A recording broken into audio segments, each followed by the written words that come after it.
Okay, just a quick warning. For the first half of this video, we're going to be looking at a dead gray fox. If you do not want to see dead animals on YouTube, then consider skipping to about 10 minutes from now, or skipping this video entirely. In the description, there's a video, links for other YouTube videos where you see lots of happy dappy gray foxes living their best life. So once again, if you don't want to see dead animals, now's the time to bail. Hello there, Mo Everts here. About a week ago, I found this dead gray fox, Urocyon cinerio argenteus, by the side of the road on Tennessee Valley Road in Marin County. And it was dead, a little blood coming out of its mouth at the time. And I was very busy, so I put it on ice. And now I have time to learn more about it. And I'm going to share a few pieces of information with you in preparation for this. I've done some reading of academic papers on the internet, read the Wikipedia, and some other resources which I will share with you. I'm probably going to dissect it after this video, but let's look at the intact corpse here. Okay, so this is a male, which is fairly easy to establish, given that it has testicles here and a penis, and it is a canid. So it has that little guy going on right there. Okay. Notice that it's very dog-like in its paws. Only 4 toes in the back. No 4th toe here. No 4th toe here. Here we got a dew claw, as you would in any dog, right there. Claws right here. Now notice these claws are rather long and curved. I measured this one right here at 13 millimeters. These foxes are not related, or not closely related to red foxes from Europe. They can climb trees, and according to some of the things I read, they even hunt in trees. Moving here towards the head, okay. Unfortunately, its eyes are now very degraded. I kept it on ice. As you can see, it's in good condition, relatively speaking, but it's very degraded.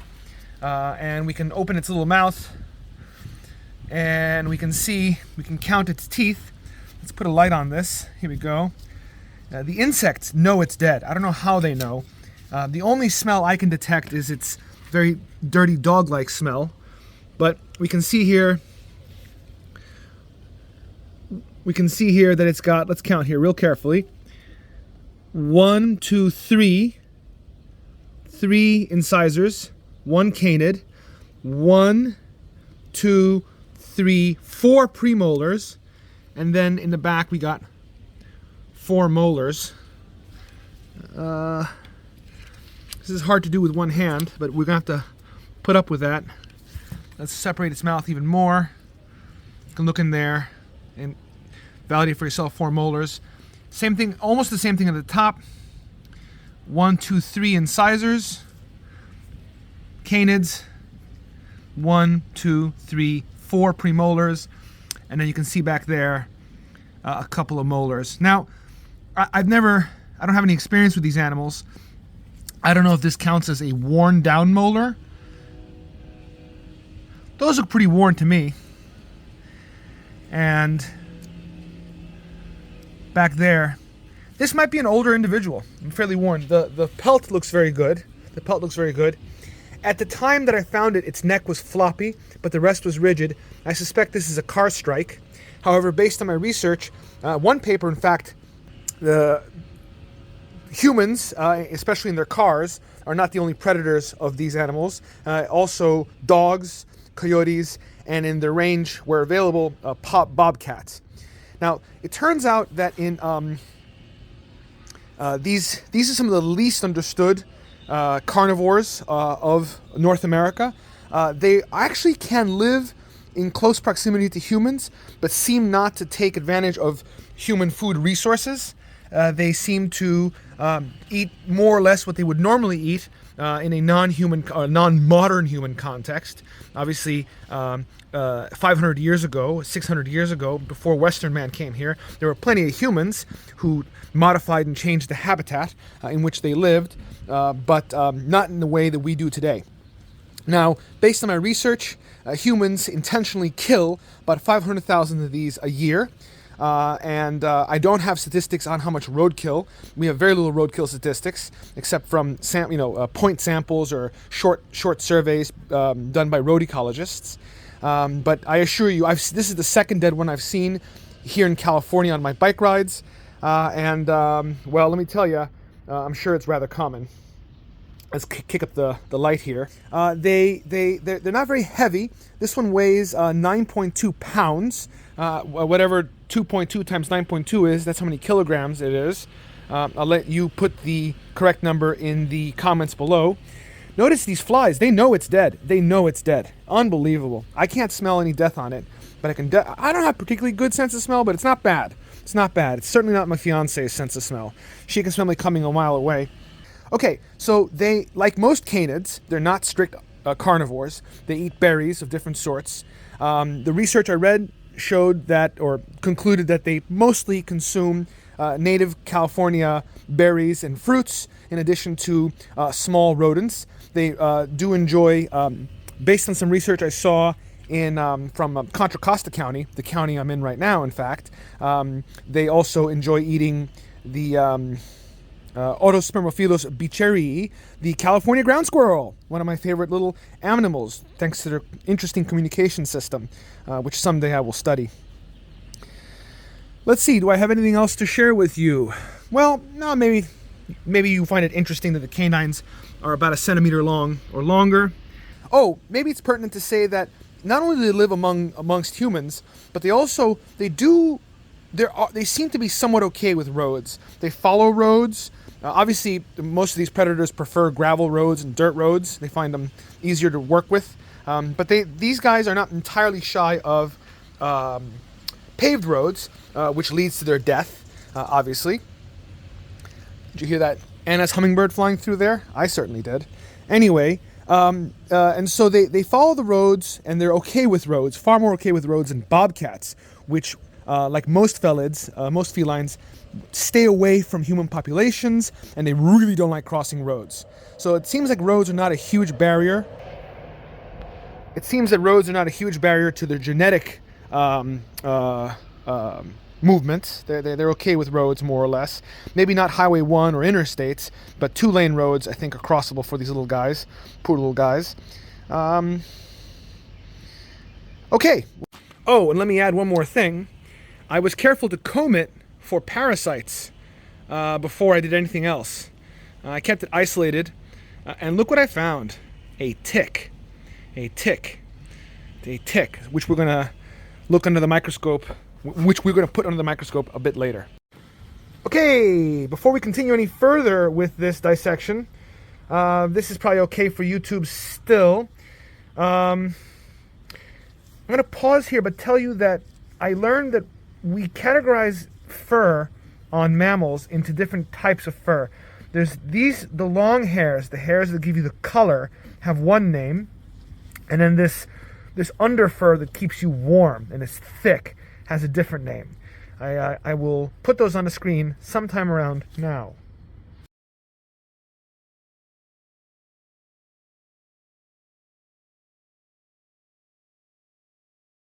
Post-dissection notes. I didn't include the footage of the dissection because it was of little instructional value to the viewer, and I wanted to limit displaying the amount of cruor or gore in this video. When I opened the chest cavity, I found a large amount of blood pooling, and I think that it's very likely that it was killed by one of those 3-ton wallet drainers that we are so infatuated with in this country. What else could have been the cause of death? Based on my research, dogs, coyotes, bobcats, pumas, and of course people with their guns are predators of this small canid. However, I found it by the side of the road, a place where cats basically do not hunt. Another thing that I know from our research and also experience. And the fact that I didn't see any bite marks or any blood on its pelt helps me to conclude that it was blunt force trauma, which ended in the untimely death of this little creature. Now, there's also the possibility of canine distemper, which is a known killer of gray foxes, at least out east and in the south. But I don't know if it's a problem in California. At any rate, this animal showed no signs of any illness prior to death. And in fact, it looked pretty good and pretty healthy. That said, however, upon inspection, the stomach was empty, which suggests that this poor little creature was very hungry when it died. One thing that cannot be communicated via the internet, you can do sound, you can do video, you can't do touch, and you can't do smell. And smell is arguably the most ancient sense that we have as animals, as it is the scent that it is chemical communication, and you got a fluid like air or water, and little chemical particles move throughout it. The gray fox, Urocyon, like so many canids, has a supracaudal gland. Supra above, caudal having to do with the tail. Caudex in Latin is tail, one of the words for tail. And to explain what this means, I'm going to read to you from one of the papers I read, Padilla 2015. Here we go. The supracaudal gland, commonly called the tail gland and the violet gland because of its production of volatile terpenes, similar to those produced by flowers in the Violaceae family, the violet family, is a specialized scent gland located at the dorsal, the back, the upper side, dorsal surface of the tail. The tail gland is located at the level of the 7th or 9th caudal vertebrae, and it is most developed in solitary foxes such as the Arctic fox, the red fox, and the Cossack fox. Less developed in jackals, a Turkish word by the way, and absent in African wild dogs. Powerful erector muscles associated with the tail gland contract to release a lipoprotein onto the surface of the skin, which plays a role in species and individual recognition. Now, the smell that I described in the video was not unpleasant exactly. It wasn't pleasant either. Like so many perfumes for men, it had sort of an attractive and repellent quality at the same time. I found it annoying, actually. After a while, I kind of, long after I'd cleaned up the situation over there, I kept smelling that fox smell, and I found that it was on my upper arm, which is surprising because I had been very careful to wash off. And yet, those lipoproteins apparently are rather persistent. Now, supposedly the smell is reminiscent of violets, hence the common term violet gland. There's a Wikipedia article with that very term. So let me quote here another piece of text from another paper from Shabadash and Zelikina, 2004, some Russian researchers who studied the scent gland in Arctic foxes and wolves and other foxes. Quote, its structure in the red fox was first described in 1677 by Caspar Bartholinus, son of a king's forester, as bristly hairs smelling of March violet, with their hair roots embedded in a cluster of small glands, surrounded with numerous vessels on the tail dorsal surface at a distance of 5 to 6 centimeters from its root. So that gives you an idea how far down the tail it is, 5 or 6 centimeters, maybe your hand like this, maybe like this, down the tail from where the tail inserts into the sacrum, into the pelvis area. Okay, the function of these scents is, not surprisingly, and once again quoting our Russian friends, the tail gland of canids serves for identification of own species and, during the rut, mediates sexual attraction and readiness for mating. I don't think anybody would be surprised that in mammals, scent is important for communication, especially sexual communication. We are, in our culture, shy to talk about smells, but they are powerful and lasting in our experience and memory. Now, staying on the topic of smell, more interestingly, it was discoveries made by Allen et al., 2017, that really got my attention. In a paper entitled, "The Scent of Your Enemy is My Friend, the Acquisition of Large Carnivore Scent by Smaller Carnivores." I screwed that up, but I'm just going to say, in this paper, the authors report that research they carried out just around here, actually in Santa Cruz County, and a little farther south here, using trap cameras that they had placed in what are called scrapes, puma scrapes, using 4 years of camera footage. Pumas, Puma concolor, an animal I've had an intimate encounter with one time, and live to tell the tale. Anyway, pumas scrape on the ground and they'll roll in it. They'll spray urine in it. There's other interesting behaviors associated with that particular cat and their scrapes. These scrapes serve as apparently as, quote, community scrapes, places where other mammals, other carnivores, other predators, mammal predators, also leave their scents and engage in sniffing and all sorts of gross mammal stuff. I guess maybe like a bulletin board or something like that. That's what comes to mind for me. The authors conclude, gray fox's cheek rubbing on puma individual scrapes appears to be part of a complex behavioral cascade where a small carnivore acquires scent from a large carnivore to potentially dissuade competition and predation from other mesopredators. Now, this does not surprise me on the basis of my other readings. The gray fox is, as I said earlier, is predated upon by larger animals. They are the way they survive is by being slinkier. They can climb trees. They like dense areas. In the winter, they tend to hole up in dens, but in the summer, when there's more foliage cover, they tend to move their sleeping areas from night to night, relying on dense cover to stay protected. They're the slinkier, the smaller, the nimbler of the canid predators here in the United States, here on this continent, in California. Cheek rubbing is interesting. I'm sure you can imagine cats rubbing their cheeks on things, and I had never really thought about this cheek rubbing behavior as a scent marking. And so the authors themselves, earlier in the paper, in the introduction, talk about, and I quote, cheek rubbing, where an animal rubs its cheek, chin, neck, or shoulder on objects, is a form of scent marking that is infrequently documented compared to marking with urine or feces, but is nevertheless exhibited by many mammals. So that's a whole line of inquiries where we can dig in and find out more about it. Apparently, Alan and friends do a lot of research with mammals and scent marking. So doubtless there's more to learn there.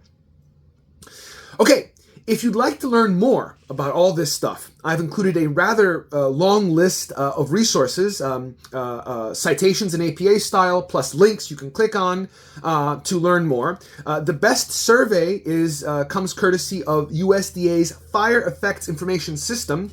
Check out the link there. And also definitely check out the link for Allen et al. 2021 for more information on pumas and their scent marking. There's a table in the second, I think, page, which is, if you like tables, and most people do, it's pretty good. Pretty good.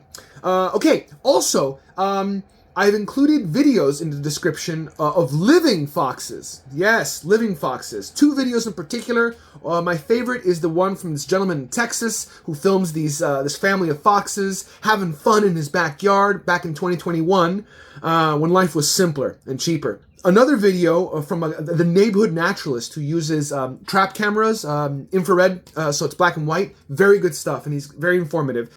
Okay, so at this point, we're about to close the video.